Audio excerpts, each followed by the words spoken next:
let's talk about team control fouls. We just talked about blocks and charges. Charges are also referred to as player control fouls because it's the player with control of the ball committing the foul. A team control foul then is a teammate of the player with the ball committing a foul. Most often what you're going to see this as is illegal screens. So let's talk about what makes a screen legal versus illegal. Let me first define what a screen, you'll also hear it called a pick, is to those of you who may not be super familiar with the game of basketball.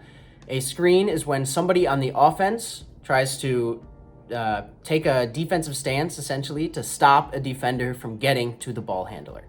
You'll see this in almost every single game of basketball, and it can be difficult to figure out, is this legal, is it illegal? But I think with a few basic tips, you should be good on it.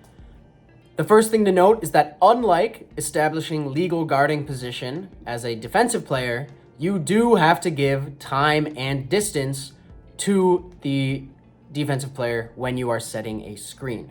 So if the defensive player can't see you, if they have to turn around and look, you can't just go right behind them and take a stance and expect for that contact that's inevitably going to happen to be called on the defensive player. So you have to give them time and distance. You can't just slot in their way, get 2 feet down right before the contact happens and take the charge the way you could actually take a charge on somebody with the ball. So you have to give them time and distance to stop.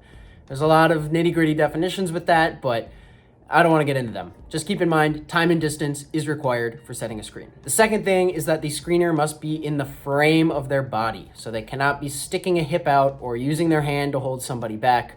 For those of you who worked flag football, we can kind of think of the same way we would officiate the offensive line. If you're sticking a leg out, sticking a hip out, you see this a lot in women's basketball. They stick their hips out to try to set screens. That is an illegal screen. And the final way you can have an illegal screen is the classic moving screen. So as we recall, when taking a charge, contrary to popular belief, you can be moving. You can be moving backwards. You can be moving sideways. As long as you're not moving forwards and you got position beforehand, you can take a charge. And not the case with screens. If you're setting a screen, you gotta be perfectly still. Once you get that position, don't move, just stand. If you move your feet forward, backward, sideways, whatever, that's a moving screen. And as soon as contact happens, we can call that. But if you're setting a moving screen and contact doesn't happen, as we know, we can't have a foul without contact. So at that point, lucky for them.